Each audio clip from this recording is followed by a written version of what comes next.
છોટાઉદેપુર જિલ્લાના મોડાસરથી બોડેલી જતા રસ્તા ઉપર મોડાસર ખજારી ગામ પાસે એક મેઇન નેશનલ હાઈવે નંબર 56 ઉપર એક 2 ફૂટનો ખાડો પડેલો છે, જે ખાડાને લઈને રાહદારીઓને ખૂબ જ મોટી તકલીફો પડી રહી છે। તસવીરમાં આપણે જોઈ શકીશું કે ઘણા બધા લોકો આ ખાડામાં પડી રહ્યા છે અને તેમને ઈજાઓ પણ થાય એવી ભયંકર પરિસ્થિતિ આ સ્થળ ઉપર નિર્માણ થઈ રહી છે। અનેક તંત્રના અધિકારીઓ આ જગ્યા પરથી રોજબરોજ પસાર થતા હોય છે, પરંતુ ત્યાં પણ આ અધિકારીઓ પણ આંખ આડા કાન કરી રહ્યા છે। શું પરિસ્થિતિ છે એ અહીંયા જોઈ શકાય છે। આ પડેલા ખાડાના હિસાબે ખૂબ લાંબો ટ્રાફિક પણ થતો હોય છે, ત્યારે તંત્ર આ બાબતે ક્યારે પગલાં લેશે એ સ્થાનિકજનોનો પ્રશ્ન છે। આપ જોતા રહો છોટાઉદેપુર વ્યૂ। હું છું સંજયસિંહ રાણા।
બે ધરલિયા તમે જો તો ખરા આ એડ કરો તમે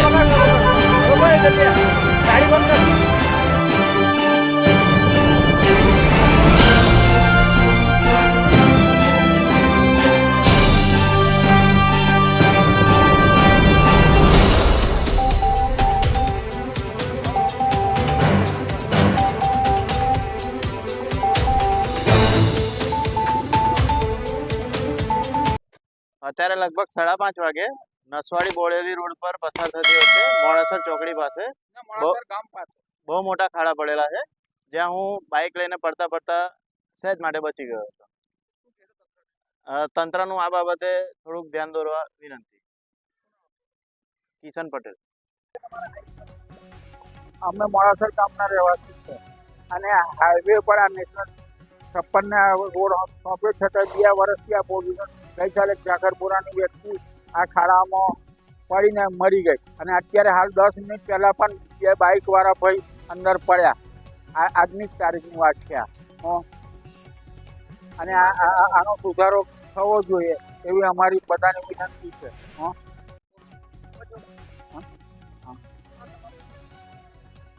રાજુભાઈ ઈશ્વરભાઈ દેસાઈ। મીડિયાના માધ્યમથી અમે જણાવવા માંગીએ છીએ કે પહેલા જ વરસાદની અંદર આ બોડેલીથી નસવાડી હાઈવે ઉપર મોડાસર ગામ પાસે 2 ફૂટ સુધી પાણી ભરાયેલા છે। ગયા વર્ષે પણ આ સ્થિતિ હતી, આ વર્ષે પણ આ સ્થિતિ છે અને દર 2 મિનિટે એક વ્યક્તિ પડે છે, ઈજા થાય છે। આના જવાબદાર કોણ? સ્થાનિક તંત્રને અમે આ મીડિયાના માધ્યમથી જણાવવા માંગીએ છીએ કે આ વહેલી તકે પાણીનો નિકાલ કરે અને આનો સોલ્યુશન લાવે। મારું નામ કૌશલ બારિયા।